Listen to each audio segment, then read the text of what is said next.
Last time, we looked at Sonic Java mobile hacks, so it only seems fair to look at Mario hacks and weird knockoffs. Now Mario is no stranger when it comes to mobile market nowadays, but back then, yeah, I doubt Nintendo would want to invest into porting their games on small cell phones. Which of course didn't stop people from trying to make their own unofficial ports. Which leads to our first game that's also a Mario clone.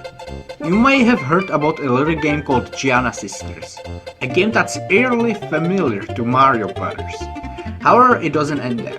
There's a mobile version, and since it's so similar to Mario, it was easy for hackers to replace Giana Sisters with Mario. And we'll be looking at one of those games right now. The first clue I got was when I played Mario All-Stars. The game gives you two characters to choose from, Giana and Maria. But hey, maybe they just confused their names. Do I have another proof? Why yes, after getting game over, the game gives me code that I can activate on the official website, which of course was shut down. Thankfully with Web Archive, we can check out how this website looked. It has everything, character bios, story, merge shop, and this right here confirms that they made a mobile game. Now what about the hack of this game? It's not very good. It uses the same level design from the mobile version of Giana Sisters, and this castle level is awful. I swear it's almost impossible to get past Bullet Bill. I've been talking for quite a while about this game, but there's more hacks of the same game. All they do is swapping the characters, like Minecraft Steve, Worm, and Mega Man. Now let's check out the other games. This is Rescue the Princess, according to Google anyway. I'm some guy playing video games, and yes, this game has a story. The gameplay is, well, it's Mario, except you play as some Reddit user and instead of mushrooms you collect health icon. You also get this shield power up, which functions like in any other game. You can also find roses in every level, but I have no idea what they do. You can see the same roses on the loading screen, so they must do something. Or they work like the Yoshi coins in Super Mario World. Hey, that might be the explanation, cause you reach the end of the level just like in that game. Mario travels. Mario sure does travel. It's just a shame I didn't travel very far. Next, Mario Jump. At first I thought it was gonna be Pang Pang type game, where you need to get rid of orbs. Except here you must avoid these orbs by jumping over them. Sometimes sun shows up, but you do the same thing to avoid it. What do we have here? Super Mario 2010. Mario is an anime. Yes, instead of Mario you play as this Luigi character, and your goal is to save these rock dudes. Well, I only got through the first level anyway. You do have magic powers, but none of them hurt enemies, so as you can imagine, I died in the second level. Adventures of Ted. Shirtless guy, rubber ducks, cake and smiling faces? This is a mess, it feels like a bad retexture. Oh, and it controls horribly. What a surprise. I guess we can move on. Wait, there's another one? Alright, Adventures of Ted it is. It's like the first game, except you play as MS Paint Goku. It controls not as bad as the first game, but it's still awful. Sometimes even making me miss my jumps. Oh, and we got auto-scoring level, because why not? So let's check out Adventure in Island. And it's one of the worst Java games I have played. The controls are super stiff. When you jump you can turn left or right, even when pressing 1 or 3, it doesn't leap you forward. I tried.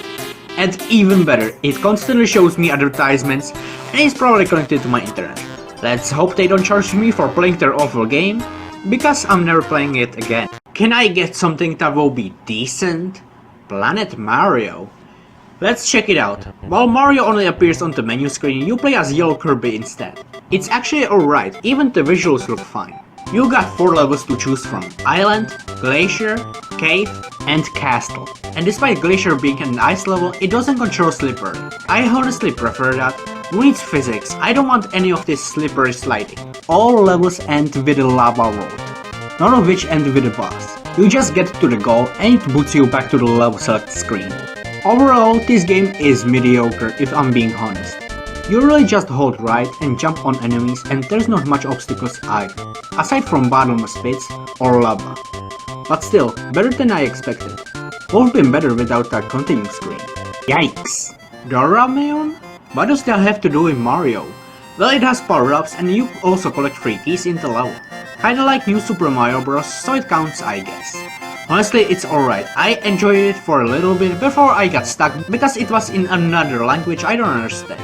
You have a weapon that puts characters to sleep. Now hold on a minute, and other useful gadgets like this flying device.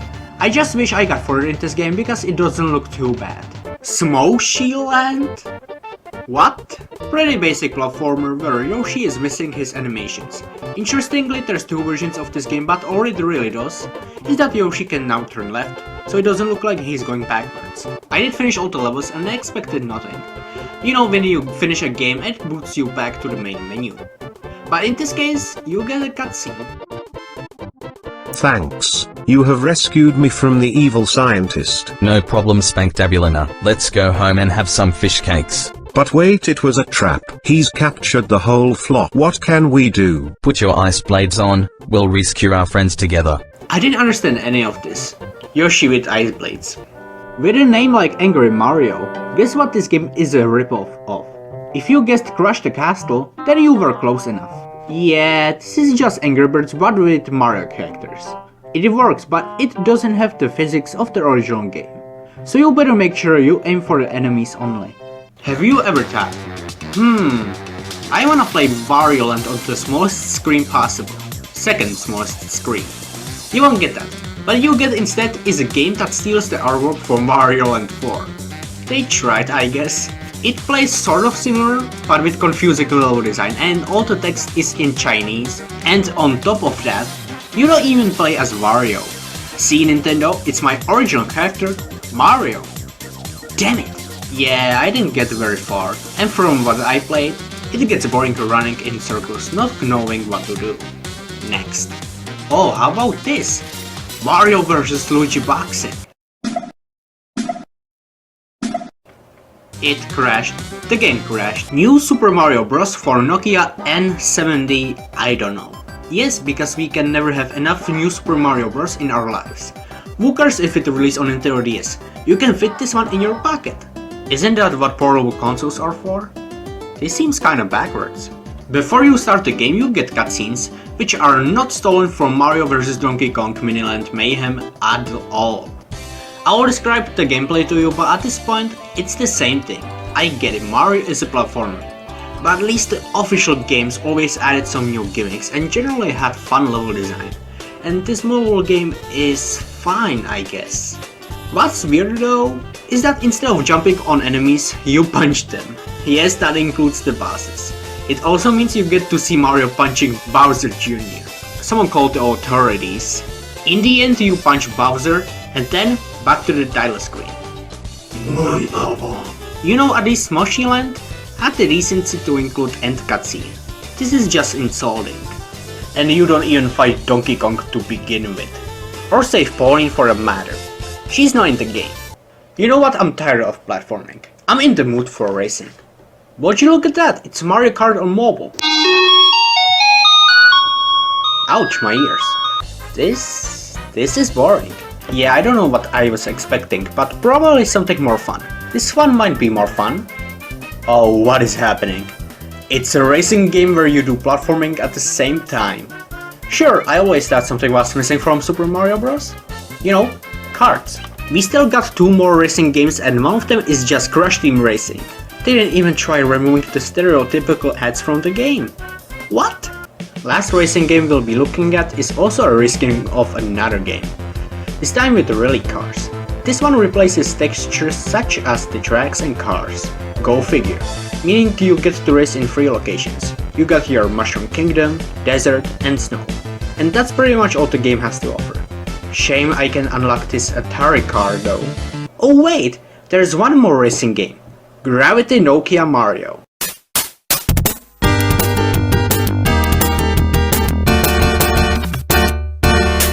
Super Mario Forever 2, another okay game. It uses assets from Super Paper Mario.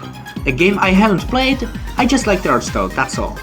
Where you do the usual platforming stuff with few gimmicks. Yes, you got the power-up that shrinks you, but you can use it to get inside this UFO. There's also these smiley faces that work like poles that you can swing on. Though it does sometimes break the level in a way where you can just skip to the next teleporter. These teleporters work like pipes or doors. They just teleport you to the other side of the level. This game also has bosses and they're fine, I guess. They're never too difficult, but they have an interesting pattern. Well, it's mostly just kick the Koopa shell to distract them. Except for the final boss where you jump on its head. Though you have to time your jumps because this fella is fast. After defeating it, you get a congratulation and then you're booted back to the title screen. What's next? Oh, there's another one, but this time with original character that's not Yoshi. Let's check it out, and this is the same game. I'm not going to do the same game as Not Yoshi. Next, Super Mario Dreams Blur Galaxy. There's 4 of these, one of which is Kaizo Mario. Oh great, but let's focus on the first game now. While this game is mainly a 2D platformer with a vertical level layout, there's also levels where you fly as Luigi. And man, some of the dialogue in this game is hilarious. There are more levels, but I got bored after playing the first pack of levels, since it's basically all the same. Oh yeah, Bowser is a regular enemy in this game. No wonder he's called Koopa in Japan. There's also this Donkey Kong character that's just passing out on the title screen. Dreams Blur 2 borrowed sprites from Super Mario World, though the level layout seems to be built for just Mini Mario, which can be confusing sometimes. I can do better levels in Mario Maker. There's also Yoshis in each level. Thankfully you don't need to find all of them to finish the level. You'll finish it by finding Princess Peach. There's not much to this game, so let's check out the Kaizo one. Dreams Blur 2 is, well... Have you ever played Cat Mario or Impossible Mario? It's basically that, but now on your mobile device. I got tired of playing platformers with touchpad keyboards, so I connected a controller. It didn't do much aside from making the up D-pad a jump button. And it's unfair. It sucks, monkey butts! I got through 1-1 and the game gives you 99 lives, so you got plenty of tries. Where I stopped though was the underground level and these pipes. It doesn't matter which pipe you choose. All these pipes send you flying to the atmosphere, and you suffocate from the lack of oxygen. And that's exactly when I gave up. Mario Blur Galaxy 4 is exactly the same as the first Galaxy game, even down to the spazzing out Kong. And all the text is in a different language. How can I play a boring game without funny Google Translate text? Whatever, next game. This is a hack of Marth the Miner. How do I know? The main character is referred to as Marth. Your goal is to fill all these platforms. Some levels even have these big monsters. You can defeat them by using an axe. And look, it works just like in the Donkey Kong arcade game, except here you can jump and climb ladders. Makes sense? I'm not sure what KONON means, but this is a game where you pick up fireball, throw it on enemies and then pick it up again. That's the whole game. Yeah, it's not bad. Nothing much to say. Real talk, the music.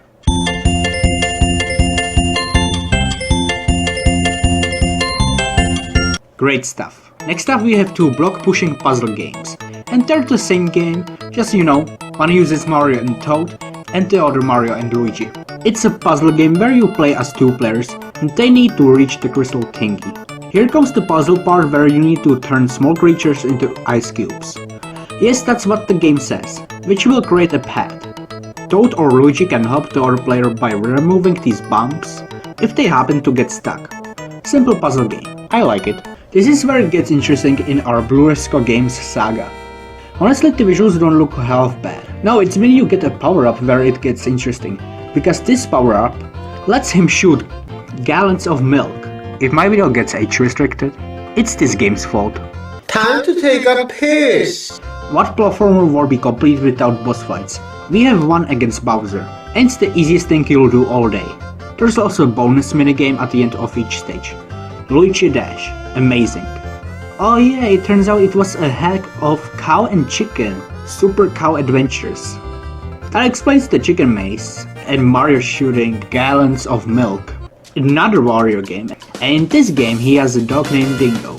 In fact, there are levels where you play as Dingo, which means it's a hack of some game. Since it's a Java game, I can only describe this gameplay as fine. It's fine. It's more involved than the other 2D platformers we looked at. There's collectibles scattered throughout the level. You won't be able to ground pound or dash, but you can do somersault. Cool? And spin into enemies. Also cool. And that's the whole game. What do you want me to say? It gets boring like most of the games we looked at. There's probably some games I missed, like the mobile games. What's more interesting than these games is that without the frame rate limiter, they become unplayable. Try to keep up while the game is sped up. And the Mario one had visual glitches. But I saved the best for last, introducing Super Mario Bros. Z. And just for fun, let's see if they used stolen artwork. We have technology after all, and sure enough it is. What about the gameplay? You have one objective and that's to defeat Bowser, and that seems to be every level in the game. Even after finishing level 1, I'm doing the same thing.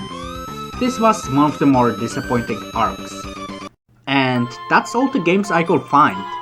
Like I said, I probably missed few of them, but I think I covered the majority of these games.